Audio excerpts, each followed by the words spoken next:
Hello, everyone. Welcome to another episode of Kwentong GK. This is our monthly Kwentuhan here on GK USA, where you will hear about updates and news from Gawad Kalinga and Gawad Kalinga USA. And this evening, we have a very special guest. She's a licensed family medicine physician and wellness life coach. Please welcome Dr. Marga Zarraga. Hi, Oh, Dr. Marga. How do you want me to address you? Dr. Marga is fine. Dr. Marga, ayan. So you are a family medicine physician, but also a wellness life coach. So many, I would venture to say not many family medicine physicians are also wellness life coach, right? So why do you think that was important, or why did you decide to get into wellness as well? Thank you. So Donna, first of all, I want to thank you for having me.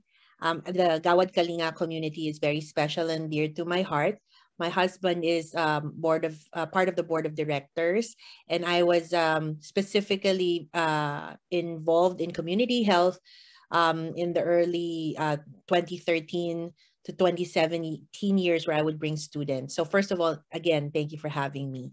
On your first question regards to why wellness for a family doctor, this was part of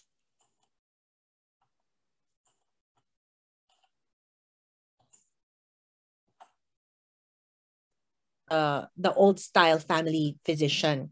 And when I say old style, it's because the reality is, I'll speak for Massachusetts specifically because I know the numbers in my state. I'm from Massachusetts. We are only about 30% private practice owners. That's a mix of family medicine or primary care providers, as well as specialists.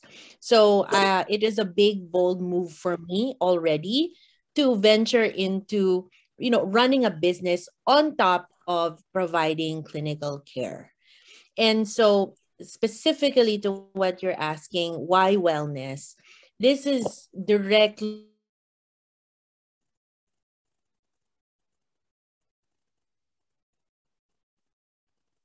mental health has always been an issue. I think it's very easy to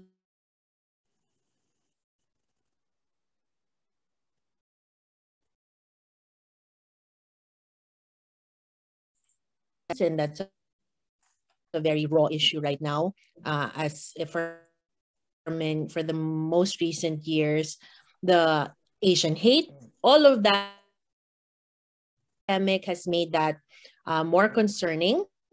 Some of these statistics, because it's quite devastating. And I felt as a family doctor, is that one of the key things that I appreciated about training in this specialty here in the United States is that family medicine, we respond to what we're seeing in the community because we have so many skills. We can morph or transform to what is needed from the person in front of us and what is called for during these times. And so wellness has been I would say, the evolution of my professional career from the pandemic. And like all things, obviously COVID surges and such, but there are also good things that we can extract from this specific time in the world, and that is a call to a more contemplative life. So that is my big why. So you recently, last year, so fairly recent, you received an award as a family physician of the year by the Massachusetts Academy of Family Physicians, right? April last year lang yan. And you were chosen out of over 2,000 family physicians. Can you tell us more about that? Was that a surprise? Yes. You were receiving it at that event that you went to? It was definitely a surprise. I was actually there are you get nominated by colleagues and you apply for the award, and I applied in 2020, which was a full year before. And so when I got the phone call, um, the the name of the doctor was Dr. Kami Phillips, which in Filipino means we are Philips. So her name flashed on my phone. She was a former president of the American Academy of Family Physicians in Massachusetts. I thought I was being scammed by a company named Kami Phillips or something. It turned out it was a real person, and she was responding to a nomination that was submitted the year before. And so they basically kept my name in the pool, and I ended up being selected. That award, I think, is given for contributions to the community, and among the things that were cited in the award were working with the University of Massachusetts, working with communities of people experiencing homelessness in Boston, organizing a cultural medical group and providing leadership there, a nonprofit called Philippine Medical Association of New England, who is directly involved with persons experiencing homelessness here. Of course, I've served in underserved communities and I was supported basically by my mentor in the University of Massachusetts. I always give credit to these folks who have, I would say, have gone before me and whose light shines a path that I walk through. Dr. James Ledwith. Hi, Jim. So Dr. James Ledwith, it was one of my key nominators, and he showed me specifically a very soft and heart for people going through the opiate dependence crisis, and so because of that, I would say bonded culture we had at University of Massachusetts. He supported my nomination, and another doctor. She was a medical student at the time, and then now she's also, no, she was a pre-med, and now she's a medical student. Her name is Dr. Emily Melick, and she's she's going to be a double-boarded medicine and public health doctor who also similarly talked about our work with persons experiencing homelessness. So that's the backstory of the award. It wasn't like you do one thing and then you get an award. It's like people look at the body of work and contribution that you do, and it's just you get lucky, you get a thank you, and in fact, if people catch the speech I gave, I actually dedicated the award to the unseen family physician, because many family physicians are quite overwhelmed with the primary care needs of this country, the U.S., and they are not seen. And I felt that the spirit behind the award was to highlight unseen stories of doctors who really truly want to serve. So that's the story behind Well, it. first of all, congratulations. It is a huge deal. And if I may just share, what's the past president of Mass AFP, Dr. Michelle Parker, yes, how she described you. She said you are a dedicated physician who engages collaboratively with patients and promotes lifestyle modification and adherence in what is often very complex care. While incredibly attentive to details, she keeps the big picture in view with patients and her community. Her energy and passion in clinical practice, along with her enthusiastic and compassionate service to the underserved, exemplifies the values and ideals of family medicine. So obviously, I mean, you must be thrilled and you should be, we're all very proud of you Thank being you. honored like that by Thank you. peers, by people in your profession. Para siyang Oscars, no? Na family physician field. So it is a huge deal. But let me ask you, Dr. Marga, how much of your being Filipino do you bring into your work, right? How does that differentiate Yeah. among, I guess, all over 2,000 family physicians that that you Thank you. from? So Um, how much of you being Filipino is well, I'm gonna answer that in two ways. One specific thing that I failed to mention earlier that was very special in the award. My Filipino-ness came out in the award. And then I'm going to answer your direct question about in terms of the care. In relation to the award, this was very special. Local community paper where I live, Needham, Massachusetts. The paper is called Needham Times, interviewed me for the award. And they put the story on the front page, and the front page read, every time I talk about it, naiyak ako. It said something like Filipino physician, well, I guess wins award. But my eyes would water when I read the word Filipino. That was the like my biggest moment na parang I felt like pwede na ako magpahinga, like it was very special that because you don't know what when you get interviewed like that, you don't know what will catch the attention of the writer.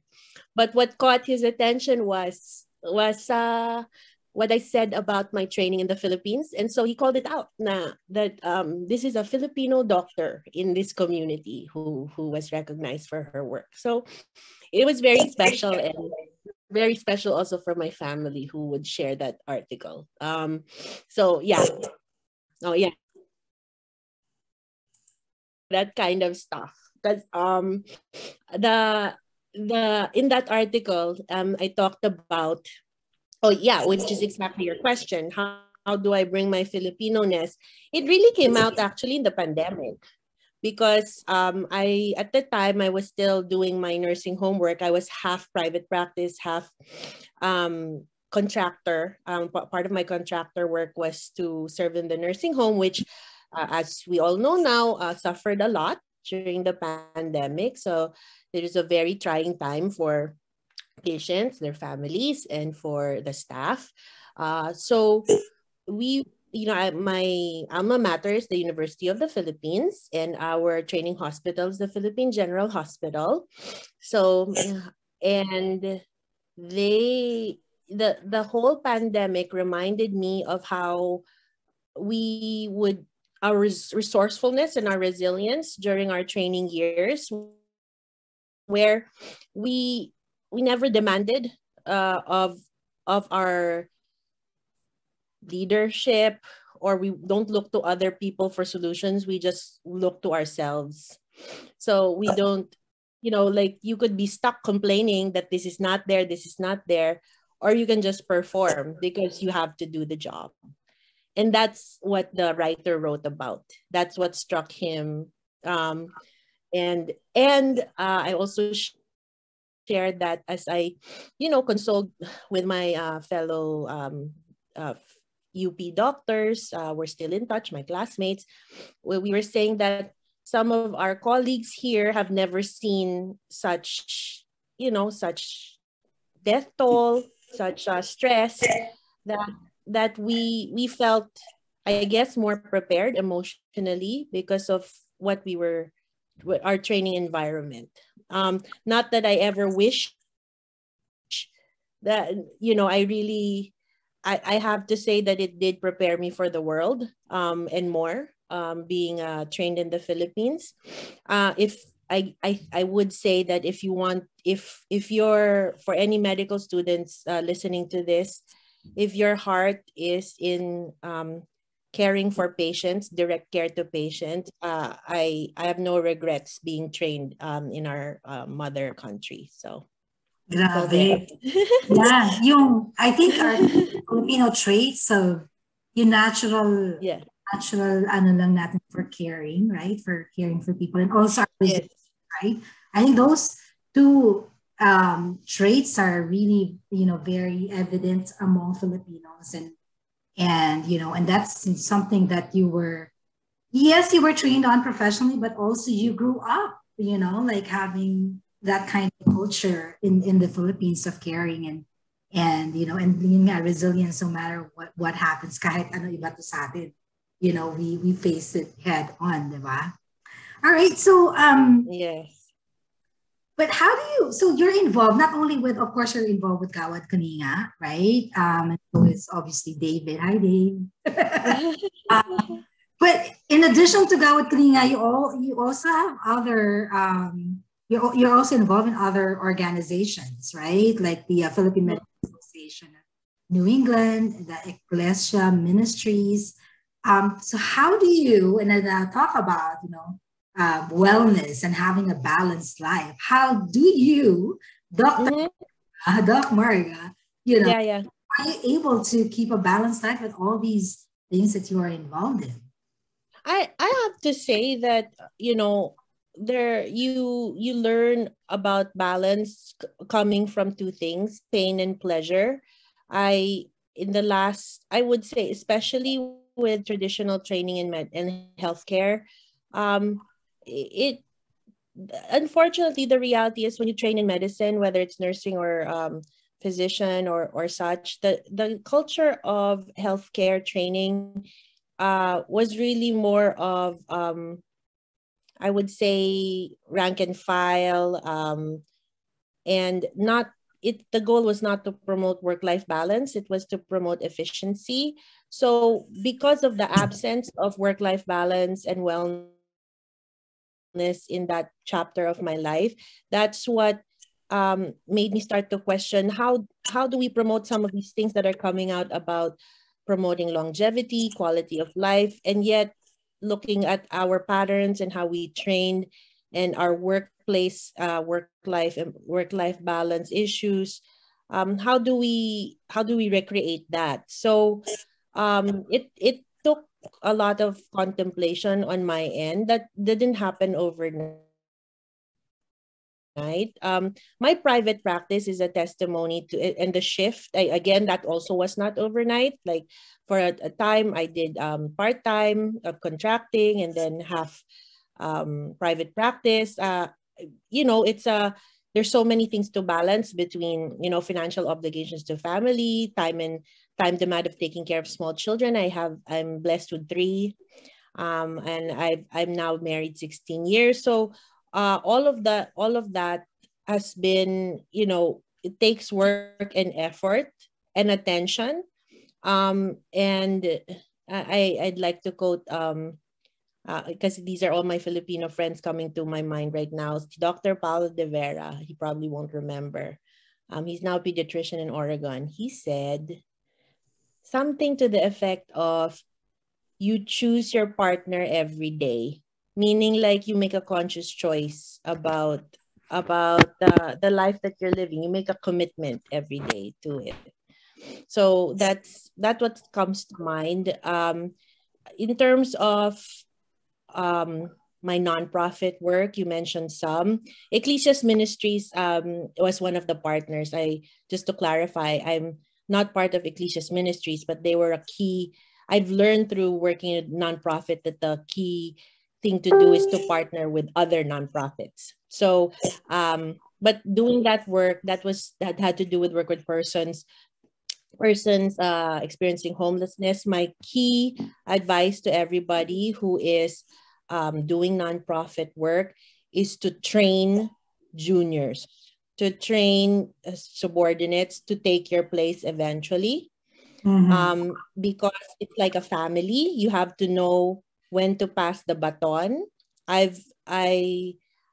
never I love the work, but the work is not me. Is what I, because you specifically were citing my volunteer work. So let me repeat again. I think it's very important because, now that we're talking about Gawad Kalinga, I love the work, but the work is not me.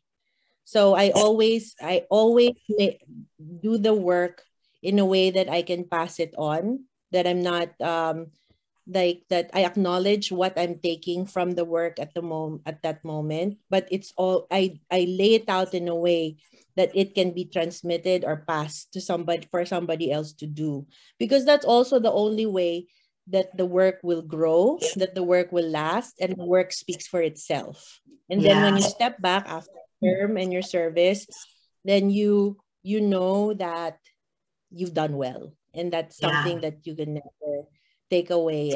And I'm grateful for all what's this uh my time, especially with Gawad Kalinga, and of course University of Massachusetts.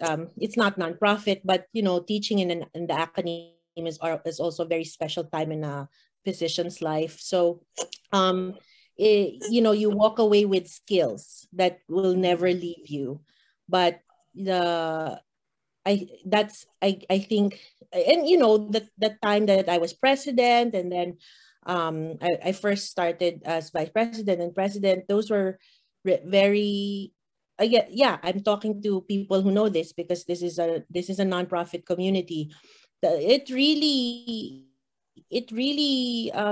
is almost like another family, or a second child, a child of its own, that a nonprofit work, because it really comes from the heart. But yeah, but for me, I guess, like I said, I love the work, but the work is not me. So Yeah, yeah. I love it. I mean, I cannot agree with you more. Being Importante, who's one of our leaders in GK in the Philippines, also said it best. She said, so she's handling like multiple roles, right? Hindi lang siya isang function. Like she's one of those, leaders who wears multiple hats. But she said that when the time comes for her to walk away from one or all of the roles that she plays, she would welcome it, with an open heart, because she wants to share the same opportunity to others, because she's Yes. blessed to have the opportunity to serve. And I just love Yes. that, right? Yung parang, Yes. like we can't save the world na tayo lang, diba? Na one person, right? But to be able to share the opportunity to others to be in the same position as we are now, right? Where, like you said, we learn skills so we can take, into Help with that. our journey. But also at the same time, just the pure joy of being able to serve Yup. Yes. this There's role. really joy in it. There's really joy in serving. Yeah. Since we're talking about GK, you have been involved with the Arc of Noah Village. Can you tell me Yes. that? So the Ark of Noah Village came to us in a very special way. My husband, David Zarraga, was then an employee of TripAdvisor. Well, a lot of people know TripAdvisor as a site for recommendations for hotels, flights, etc. So we were based here in Needham, Massachusetts. TripAdvisor is here in Needham still. And at the time, they had what is called TripAdvisor Foundation, um, with employee grants being given to people like my husband. And he applied and he got the grant. And those, if I'm not mistaken, that was $100,000 grant, which is, just Wow. amazing for Yeah. for Filipino, newly immigrated Filipinos like us. At the time. We were only 6 years immigrated from we got married 2005, came here 2006, and I believe the grant came in somewhere 2013, 2014. So, what a reward to be given. And you feel like, the way I interpreted the experience was like, God entrusted you with a power to impact people's lives. And so there's no parang it was like, I would say, to an extent, poetry. You're living a chapter of a book, and so, and how special that my husband and I could write it together. So I was a faculty at University of Massachusetts, and this village, which is the GK Ark of Noah,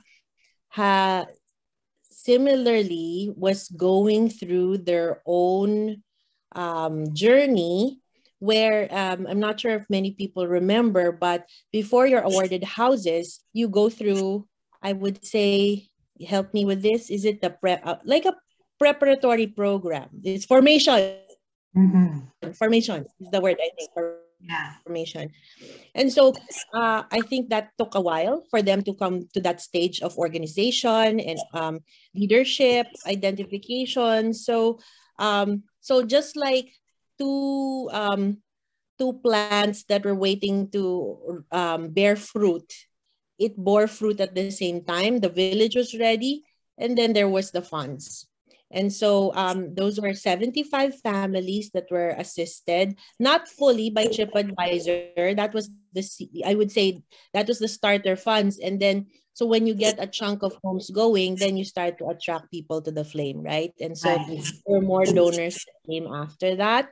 And so my role was community health preceptor, where these lovely women on from GK Ark of Noah, I'm going to say that I want to say hi to Nadi, because she might watch this. Nadi and the rest of the GK Ark of Noah ladies became my friends on Facebook. And I just have to say his name, Tito Cesar Santos, who has passed on during this pandemic, was also a very key player. And both of them became real reliable contacts on Facebook that allowed us to plan our community health trips there with students. And so the trips would be, I would say, like a focused time of work for community health projects that would be assigned for the residents to continue. And one of those big projects that really stuck was a urban gardening project. There was also fitness awareness projects. They called they taught yoga, Taibo. So that was another project by UMass. So from students in UMass. So again, so I think we were able to do about three trips to Bulacan. And again, those are very special years.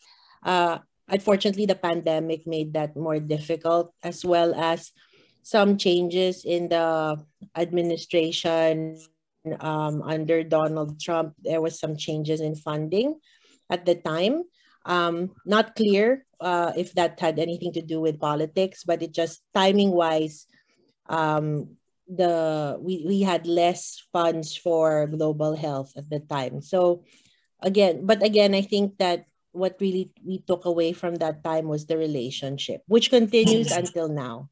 So those ladies still follow me on my YouTube channel and on my Facebook. And then they would message me sometimes that because of you, Doctora, I chose to go to the physical therapist for my back pain. Or, they would just, I love how they affirm that somehow they allow my influence on social media to have them always examine their health. So that's... I love it. Maricel, our executive director for GKU, yes, would always say that Gawad Kalina is more than just, not that we're diminishing the building of the homes, obviously, right? But it's more than building the homes. It's really relationships and building communities. That's right. Well, at this point, we want to say hi to people who tuned in. They're saying hi to us. Luchi Castor Ford, hello from Birmingham, Alabama. Nice. Roy Anticamara Mangkal.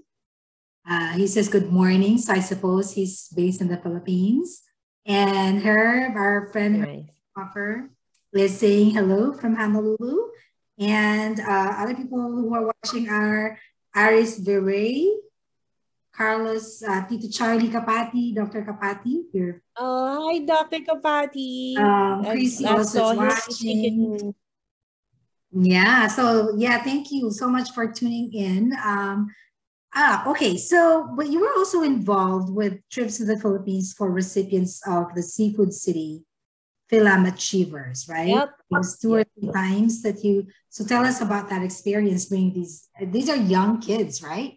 Or young, not kids, but yes, they younger. actually that was a unique trip because aside from the three my all women team from University of Massachusetts who've now at this time moved on to training and residency, the Seafood City scholars were on the other hand 3 males, and they actually immersed, and we merged the experience with a group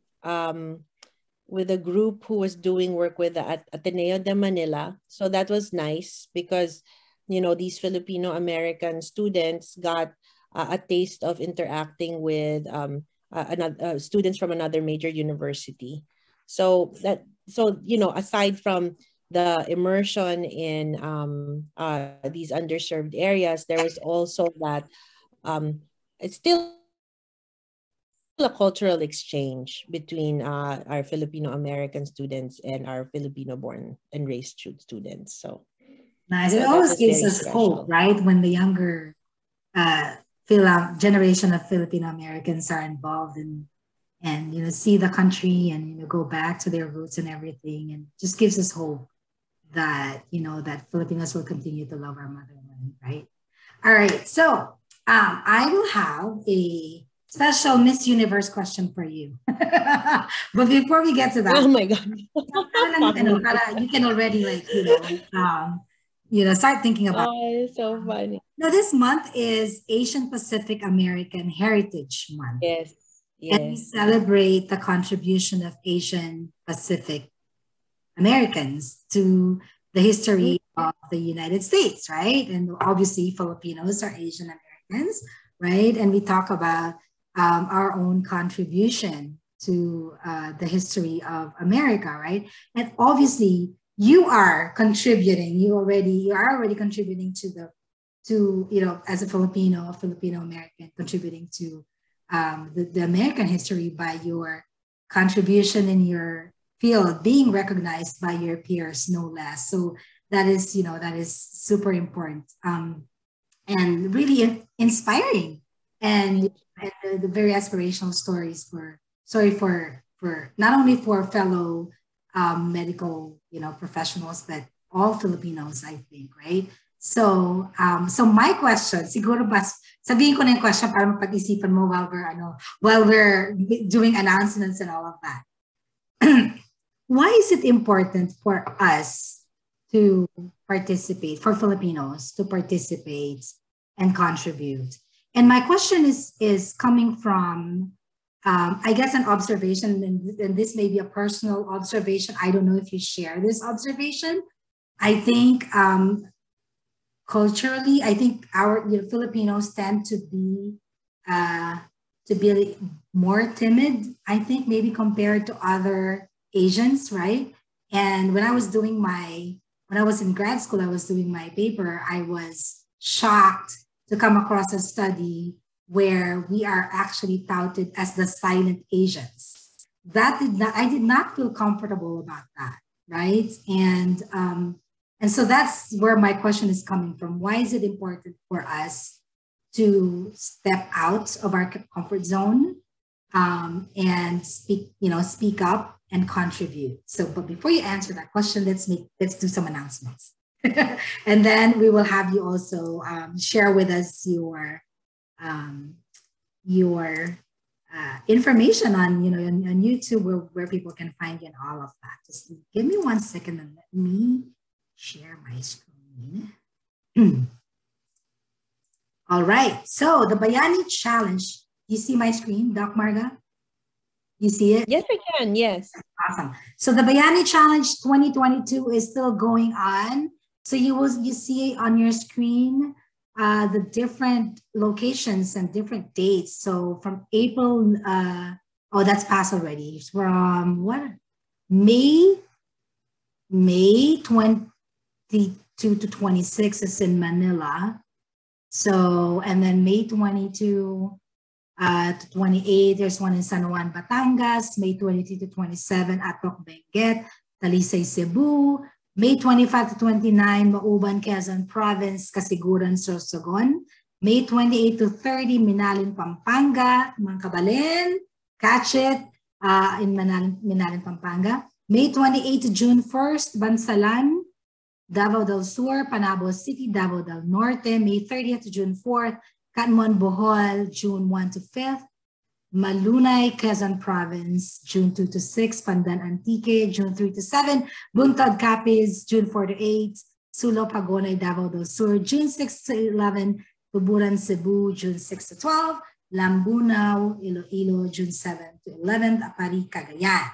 So there you go. I read all of it just in case you can't see, baka maliit masyado, maybe the font is too little for you to see. So I read all the dates and the places for those of you who are going home, going to the Philippines to visit your family and relatives in those respective provinces. We encourage you, we invite you to take the opportunity to visit Igawad Kalinga Village and participate in the Bayani Challenge. All right.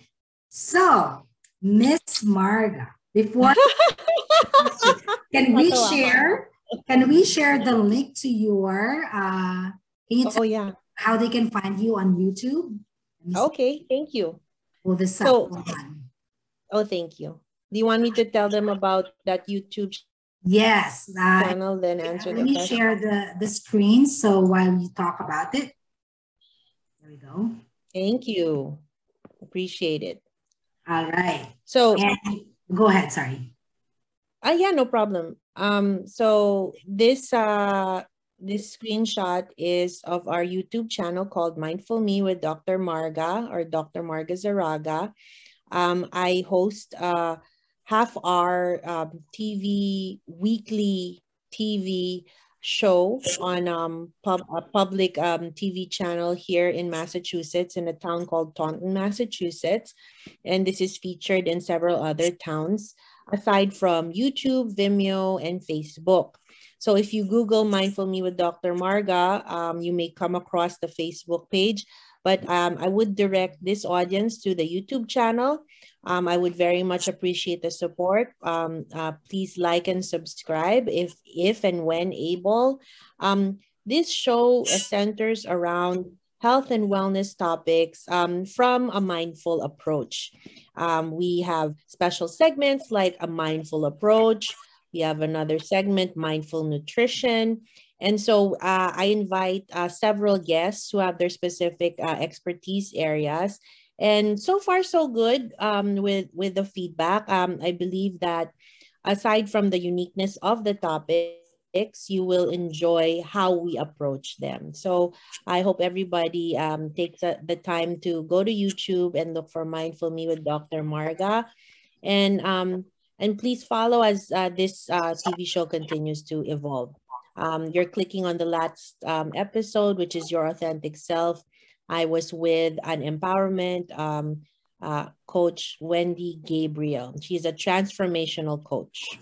So, so that's one example. You also you say you were also on Facebook. You have a Facebook page that they can follow. Yes. Yes, if they type Mindful Me, Dr. Marga, they'll find that same, all the episodes are there as well. All right. Yes. Our lovely Tan will post that. We'll put the comment. We'll put the link. Thank you. To Dr. Marga's YouTube channel on YouTube. And also link to Dr. Marga's Facebook page. Ayan. So now, again, balikan natin yung question. So we are celebrating this month of May, Asian Pacific American Heritage Month. and we celebrate the contributions of Asian Americans, Asian Pacific Americans in the history of the United States. And so Filipinos being American, Asian American, how important is it for us to participate and contribute and speak out to, to to the history of the United States? I'm going to answer that with a quote that I saw on a T-shirt by the newspaper Rappler. That's the the online newspaper by Nobel Prize winner Maria Ressa. So I saw her holding up this shirt on one of the Facebook posts, and it said, "Believe that there is good in the world." I may be paraphrasing, but that was the entire print on the shirt. Believe that there is good in the world. And then what they highlighted in a different color was be the good. So especially during times like these, and that actually captures the time, this very special time that I had with Gawad Kalinga was, I was inspired exactly by that. Coincidentally, when and it's full circle that now you're asking me about it, because I just saw that post today. Be the good. That I've always challenged myself that through all my personal trials in my profession, my personal life, and I always felt that instead of looking to other people for inspiration, instead of depending on other people to do the work that needs to be done, I ask myself, how can I contribute? And if that's not enough, truly, as you and I said, Donna, when you do service work in any form, whether it's in your job, in your family, or in a nonprofit, you take away skills. And these kind of contributions that we share, you may not realize it. The being timid, or the hiya, I'm actually quite allergic to the word hiya. You should hear me, especially I have being an immigrant here, I have older women friends, and we talk about hiya a lot. Like because as in an immigrant home, so we have to communicate, and we are from different generations. Because you form an immigrant family, right? Because your biological family is in the Philippines. So among the Filipinos here, we interact and we depend on each other. And then the word hiya comes up. Na, I didn't tell you kasi nahiya ako. Ay! That's exactly the translation of the timid thing that you're saying. I go, it is not helpful. It's not helpful. I think it's one trait of I'm not sure if shame or guilt is like subforms of our cultural hiya, but I think that's where it comes from. But even as I said, I'm a wellness and life coach. Even as I lead people to that, I don't direct and hammer what you're walking away from. I'd rather paint a picture of what you're walking towards. And that is be the good and realize that this is really actually also for yourself, that we have been given one life. And this pandemic has taught us that you never know. We're all headed to the same place. You never know when that will be. And so I look at this time as kind of like an exciting ride on a roller coaster, being in life. It has its ups and downs. And you have been given a free pass to get on a roller coaster ride. And will you waste that ride and close your eyes, or open them? But more importantly, love always wins. And if you're inspired by love, inspired by service, in love of others, that you can make another, even one life better by your existence in the world, by speaking up, by communicating. your contribution will never be the same as the next person beside you. You have a unique contribution. And the last, I would say, warning is we are always growing. We're always evolving. Now, the question is, are you evolving consciously or unconsciously? Because you're going to change. Yeah, physically, mentally, and energetically. So this is where the merger of my coaching and my doctoring comes.